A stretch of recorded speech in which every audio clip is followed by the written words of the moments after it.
Paskatāmies, kā mums notiek darbi. Iebraucam Rīgā pa A7, respektīvi no Ķekavas puses.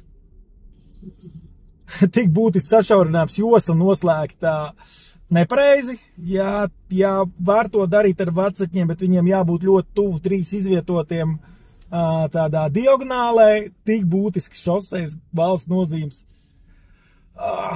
Nu, un kas tad mums notiek šeit? Labi gājēji pārējie darbi. Kas tad mums veic? DTTBPS. Labi, un rekur Rīga nekaunās uzlikt čakstas gatavas. Paldies par sapratni. Ar sapratni, kā viss būtu kārtībā, ja tiešām būtu, nu, tā kā pareizi tas viss organizēts. Bet kā mums te pienāk klāt satiksmi, tas, ka jūs nerēķinaties ar saviem nodokļu maksātājiem, tas ir ārprāts. Tas ir ārprāts. Kas te notiek, kad ir dziļāka satiksme?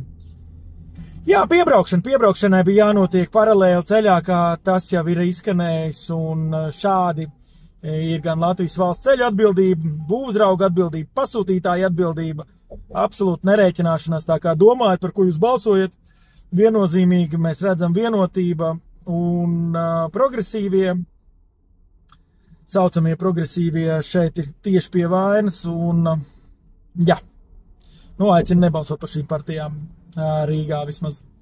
Te arī kā viena laba lieta, proti, kad ir paredzēta gājējiem zona, bet nu, no tādu izmaksu viedokļa šitā gājēju izbūvētā zona ar īri šīm te sētām ir daudz dārgāka, visticamāk, ja, tas tomēr ir pieņemus, nekā būtu izbūvēta normāla papildu joslā mašīnām, kur sajiet trāvējslēdzējā kopā, vai vēl pareizāk būtu diezgan ilgi nodrošināt 2 paralēlos ceļus.